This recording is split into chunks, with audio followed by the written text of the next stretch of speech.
Hello, my darling listeners, and welcome, ladies and gentlemen, to Radio Tunes Cosplay. I hope you all had a lovely day. And today we're going to be reading a fanfic that I've been actually conjuring up and cooking it up in the stove, named The Bullet in Snow, The Good Ending. Call of Duty fan work written by me, your host. And this intro is Price unlocks a mystery of a HVI and wants to discover more. He wished to know more about her or him. The odds of finding out will be tough, but the story is a thrill to enjoy and read. So, will the help of the Task 141 help investigate the unknown individual? Or be killed in the brisk of winter by a bullet in snow? And so, ladies and gentlemen, it is time for us to read Chapter 1 and enjoy my story.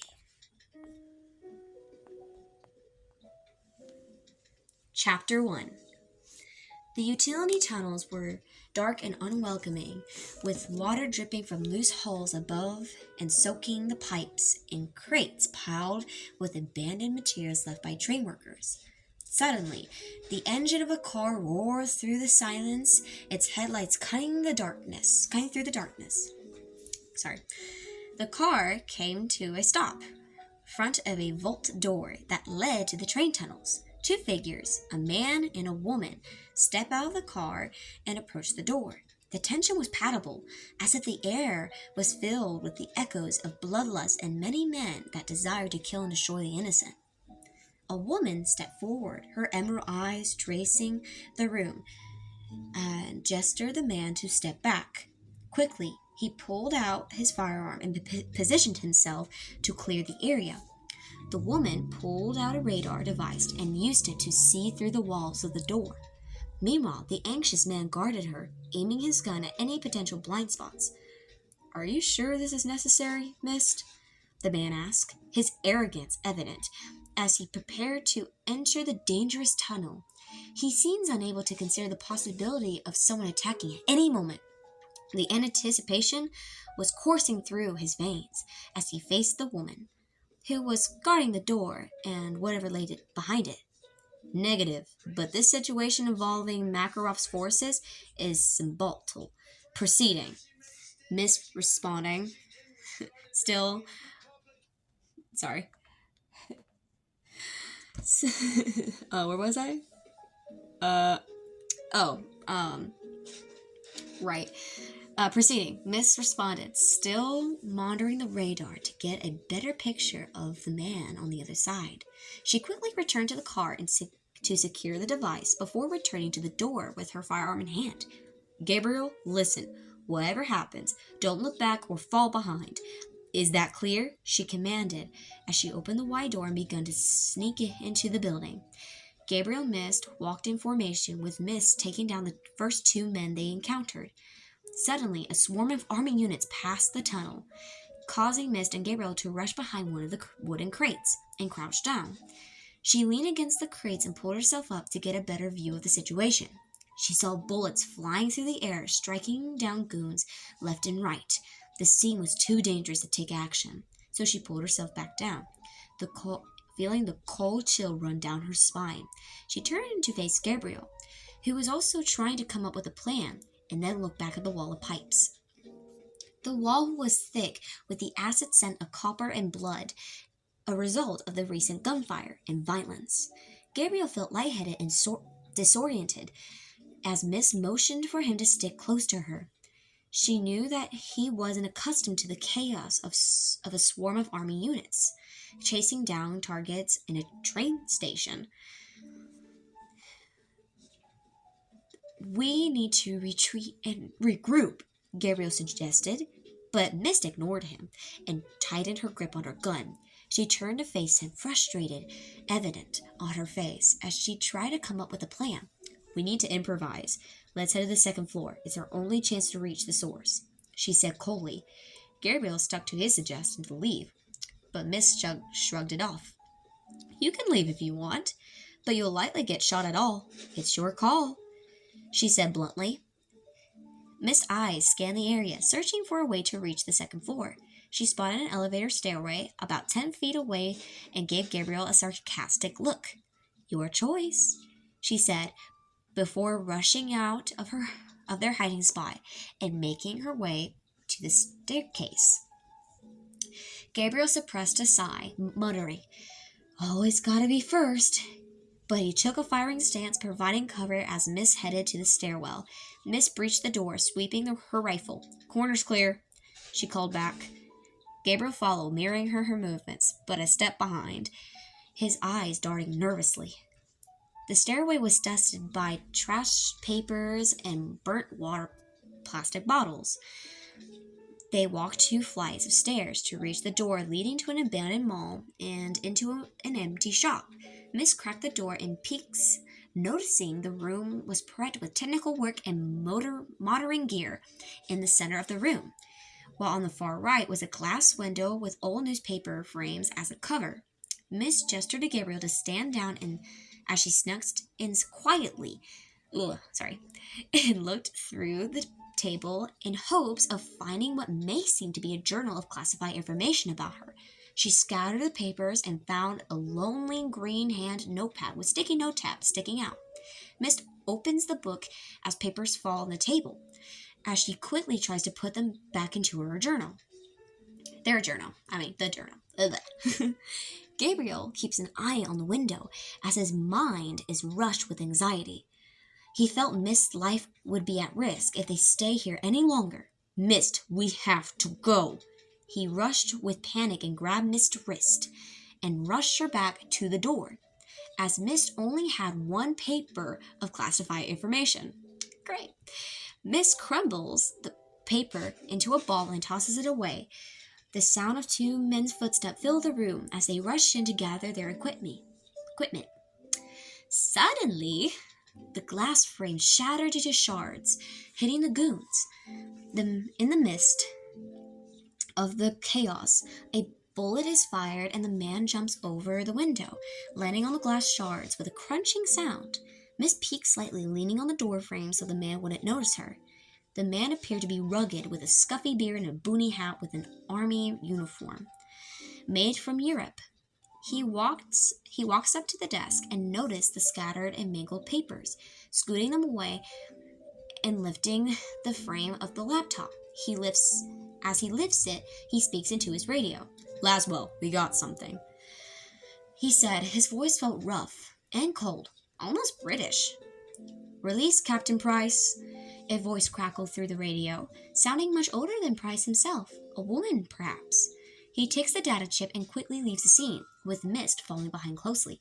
"Tactical regroup. This fight yields no advantage," Mist suggests as they headed downstairs. Gabriel pauses and looks back at the crumbled paper and picks it up, hoping it may be useful in the future. As they descended the stairs, they passed through the cloud of dust and the remains of corpses that they had once killed, now left to decay in their own agony. Mist and Gabriel continue on, eventually reaching the utility tunnels. Suddenly, a gunshot rang out, causing Mist to react quickly and run towards the source of the noise. "Fall back to the vehicle. I'll join you soon," she shouted as she hurried through the train tunnel, determined to reach the other side of the station. The tunnel felt long and dark, but as they reached the other side of the station, it lit up and she came to a stop. Mist saw Price on the ground, wounded and bleeding from his right shoulder, with another person who was fighting his ally. Uncertain of what to do, Mist looked back at her singular pistol on her left side tucked in its holster. She pulled out her pistol and aimed at the potential threat, feeling the weight of bullets in her magazine. Mist fired twice as bullets flew through the air and struck the target's wrist, causing blood to spray and drip onto the solid ground. As the target howled in pain, she lowered her gun and placed it back in the holster before turning her attention back to the enemy who was retreating in discomfort. Meanwhile, on the other side, Price's eyes searched for the sharpshooter, but he was unable to identify who it may be. He had spotted Mist in the distance before the train ran between them, making Mist disappear in seconds before Price could react. As other allies rushed in taking control of the town and what was left of Makarov's platoon, Price quickly got up and rushed back to the bomb to neutralize it. With the help of his acquaintance, Jazz, he was able to disable it. Jazz had a short, dark haircut, and wore a normal baseball cap and his army gear. His loyalty and position as a soldier suited him well. With another acquaintance, Soap was broader, with gray eyes containing a slight shade of blue. As they walked to the edge of the station, far from the ledge where the tunnels on the other side of the train were connected, Soap was perplexed by what he and Price had encountered. "Hold on, what was that out there?" Soap demanded an answer, but none of the team knew who the HVI was. The group was silent for a moment, but in time, Price breaks the silence. "I might have an idea," he said, suggesting the information in the technical room he had encountered about the individual that Makarov's goons left for tracking. Price then turns back walking back to the exit. As he reaches for his radio, looking back at the tunnel that Miss was recently located in. "Laswell, immediate report. We've got something," he said. His voice felt determined and focused as he headed back with the rest of his team following behind him. As time passed, Gabriel and Miss had already left the utility tunnels. As they were driving back, the town was peaceful, bustling with citizens, and filled with the sweet scent of flowers and herbs from various stores, big or small. The car radio played soft music, adding a pleasant warmth of the atmosphere. The lights of the apartment complex and shops gave the town a luminescent appearance, with the autumn colors adding to the beauty. Miss navigated through the traffic, stopping at times and made turns depending on other cars.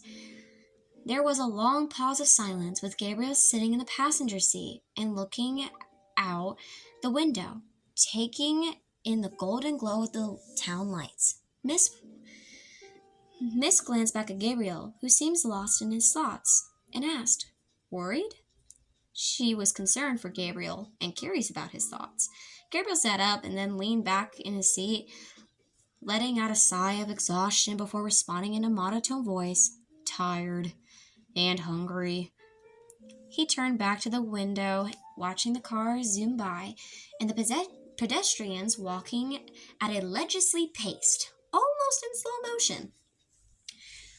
Miss noticed, acknowledging the fact that he was worn out and likely feeling relieved after the encounter with the units that he has faced so far.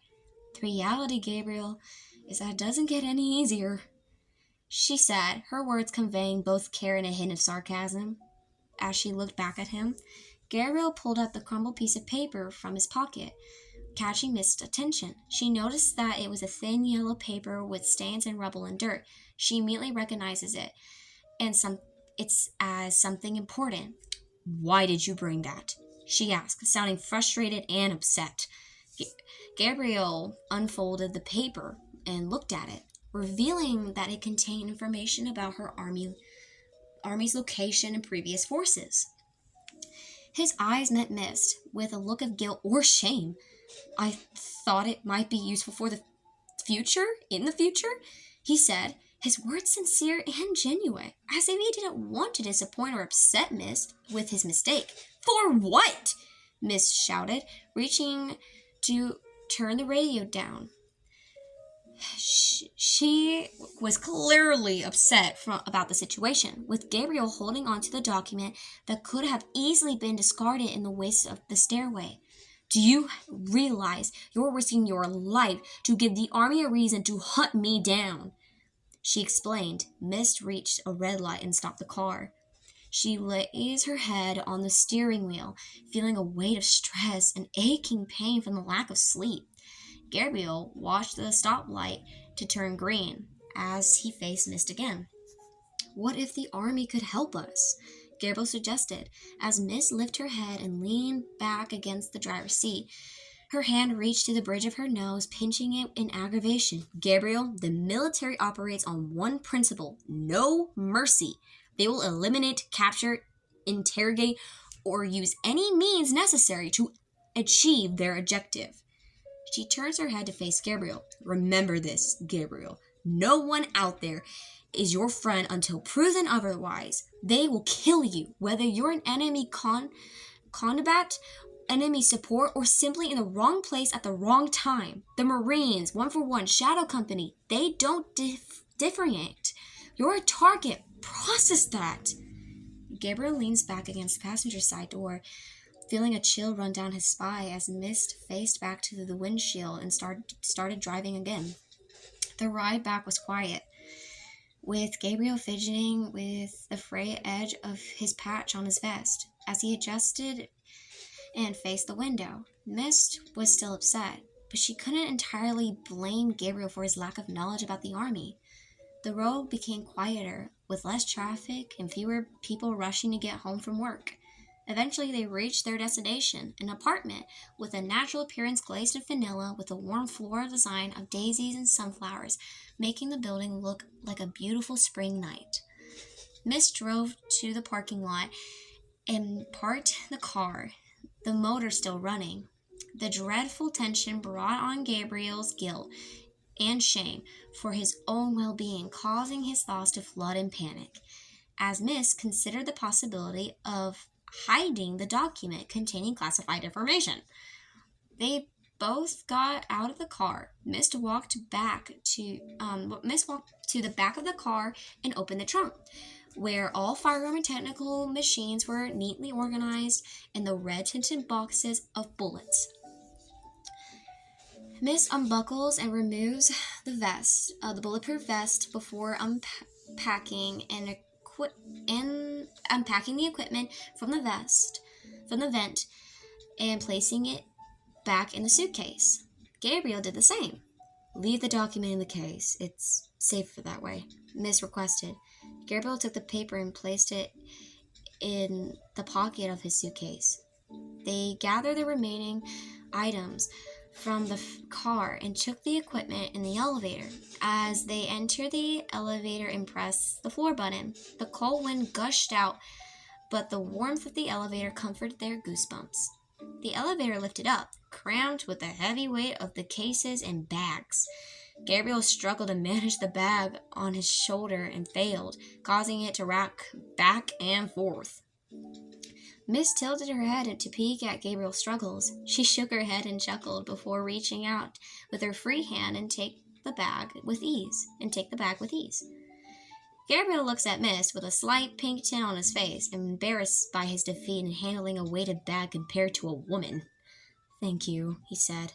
"No problem," Mist replied, seemed to be in a better mood and trying to lighten the mood after that dreadful argument. They finally reached the floor, and the doors opened.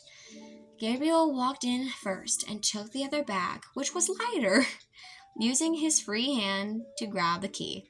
The hall of rooms was quiet, with insects swarming around the lamps and the brisk cold wind breezing through the air. Mist and Gabriel walked past several doors before reaching their own. Gabriel leans down and inserts the key into the lock, turning it with a click before opening the door. As they entered, the area felt welcoming, a welcome respite from the dreadful terrorist battles.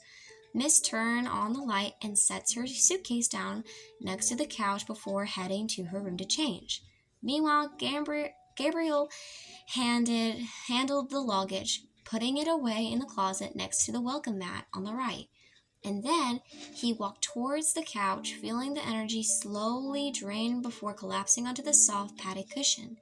As he looked up at the ceiling, the fan spun in a circular motion, causing him to feel dizzy and sleepy. His mind raced with a low adrenaline and disorientation from past encounters with the enemy, the memory still flooding in his thoughts with possible scenarios and outcomes. Mist walks back to the lounge and sits on the couch a distance from Gabriel, and Mist were far apart. She takes a deep breath, letting the stress from the day wash over her, letting the soft, comforting cushion offer a small solace. "Go change. I'll handle the food." Miss exclaims. Gabriel nods and pulls himself off the couch, heading to his room and closing the door behind him. Mist also gets up and goes to the kitchen to gather ingredients for dinner. She looks through the fridge and the wooden cabinets, which mostly contain grains or grounds of foods, like cans of beans or perhaps some fruit that could survive being carried in a duffel bag or a plastic box. She looked back at the fridge and take out leftovers from last night and sets it down on the counter next to the microwave. Gabriel walks back looking at like a candle whose flame has burned out. Leftovers? He asked. Miss nodded, and both take a plate and a silverware from the drawer underneath the counter. Gabriel reaches for the container and picks it up before taking the blue lid and opening it, letting the refreshing smell of pasta fill the room. It sends a wave of relief and hunger as they both make their plates before digging in. As they both ate, they felt satisfied with the warmth of pasta and refreshing meal filling up their empty stomachs with that felt pleasant. Miss finishes her plate and sets her plate in the sink and turns back to the leftovers, throwing away what remains in the trash before turning her attention back to Gabriel. Rest up. You've got that exam tomorrow. You need to be sharp. Gabriel looks back at Miss, looking aggravated as he finishes the last of his pasta. You don't have to address me, he said, turning back to the counter and sitting on the edge of the sink before walking back to his room. See you in the morning, Gabriel asked, knowing Miss would actually leave. Sleep easy, soldier, Miss said before walking back to her room. Will do, Gabriel responded. He felt relief on his shoulders, watching Miss heading to her room. The lights were off, and the only sounds were the winds howling and the city lights echo through the walls. Miss lays in her bed, feeling unsure of what if something happens to Gabriel, she thought, as she turned to her side facing the wall, before reaching to her side pocket and glancing up at a photo in her hand. As her heart fell in sorrow before ripping it in half, as her eyes began to drift to sleep, as she curls into a ball, her mind felt like an empty void of thoughts, thinking something may come to her dismiss. Well, my lovely listeners, thank you so much for listening, and this is Radio Tunes, my ladies. And if you ever want to listen to more of this wonderful event, then I suggest you subscribe to my channel. Farewell and good night!